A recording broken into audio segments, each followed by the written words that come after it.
رسول اللہ نے ارشاد فرمایا، میری امت کے تمام لوگوں کے گناہ اللہ بخش دے گا، سوائے ان لوگوں کے جو گناہ کر کے لوگوں کو فخر سے بتائیں کہ ہم نے یہ گناہ کیا ہے۔ بہت جلد قبول ہونے والی دعا یہ ہے کہ انسان کسی غیر موجود کے لیے غائبانہ دعا کرے۔ نبی اکرم سے پوچھا گیا کہ نجات کا ذریعہ کیا ہے؟ آپ نے فرمایا، اپنی زبان قابو میں رکھو اور اپنے گناہوں پر رویا کرو۔ نبی پاک نے فرمایا، دنیا سے بچتے رہو، مجھے خدا کی قسم یہ دنیا ہاروت و ماروت سے بڑی جادوگر ہے۔ نبی کریم نے ارشاد فرمایا، جس کی 3 بیٹیاں ہوں وہ ان کے ساتھ اچھا سلوک کرے تو اس کے لیے جنت واجب ہو جاتی ہے۔ عرض کیا، اور 2 ہوں تو؟ فرمایا، 2 ہوں تب بھی۔ عرض کیا، اگر 1 ہو تو؟ فرمایا، اگر 1 ہو تو بھی۔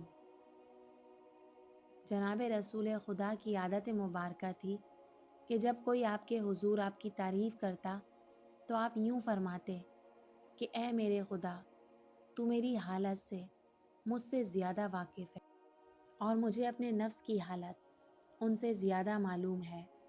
اے اللہ، جیسا کہ ان لوگوں کا خیال ہے اس سے زیادہ مجھے اچھا کر دے، اور جو میرے عیب انہیں معلوم نہیں وہ اپنے فضل و کرم کے ساتھ اپنے دامن عفو میں چھپا دے۔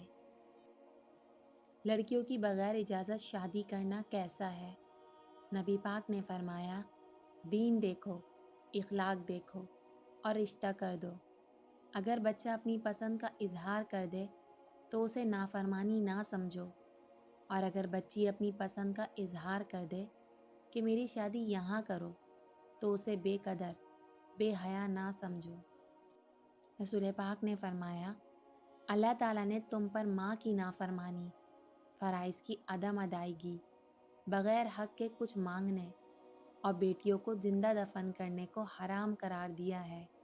نیز فضول بحث اور گفتگو، بکثرت سوالات کرنے اور مال کے ضیاع کو ناپسند فرمایا ہے۔ رسول پاک نے فرمایا، جو قوم زکوٰۃ سے انکار کرتی ہے اللہ تعالیٰ اسے بھوک اور قحط سالی میں مبتلا کر دیتا ہے۔ رسول اللہ نے فرمایا، دعا نفع پہنچاتی ہے اور ان بلاؤں کو ٹالتی ہے جو نازل ہو چکی ہیں، اور ان بلاؤں کو بھی جو ابھی نازل نہیں ہوئی، اس لیے تم لوگ دعاؤں کا اہتمام کرو۔ پیارے نبی نے ارشاد فرمایا، 2 عادتیں ایسی ہیں کہ ان سے بہتر کوئی عادت نہیں۔ پہلی، اللہ تعالیٰ پر ایمان لانا، دوسری، مسلمانوں کو نفع پہنچانا۔ زندوں کا اپنے مرحومین کے لیے بہترین تحفہ ان کی مغفرت کی دعا کرنا ہے۔ رسول اللہ نے فرمایا، کامل مومن وہ ہے جو خوش اخلاق ہو اور گھر والوں سے نرم سلوک کرنے والا ہو۔ جس وقت مسلمان نماز پڑھتا ہے تو اس کے گناہ اس کے سر پر رکھے جاتے ہیں، جب یہ سجدے میں جاتا ہے تو سارے گناہ گر جاتے ہیں۔ نمازی جب نماز سے فارغ ہوتا ہے تو گناہوں سے پاک صاف ہو چکا ہوتا ہے۔ دوسروں کے بارے میں اچھا گمان رکھنا بہترین عبادت ہے۔ حضور پاک نے ارشاد فرمایا، میری امت کو قیامت کے دن اس طرح بلایا جائے گا کہ ان کی پیشانیاں اور ان کے پاؤں وضو کے آثار کی وجہ سے چمک رہے ہوں گے۔ پیارے نبی نے ارشاد فرمایا، جو شخص نجومی کے پاس آیا اور اس سے کوئی سوال پوچھا، اس کی 40 دن رات کی نمازیں قبول نہیں کی جائیں گی۔ جب اللہ تعالیٰ مخلوق کو پیدا کر چکا تو اپنی کتاب لوح محفوظ میں جو اس کے پاس عرش پر موجود ہے، اس نے لکھا کہ میری رحمت میرے غصے پر غالب ہے۔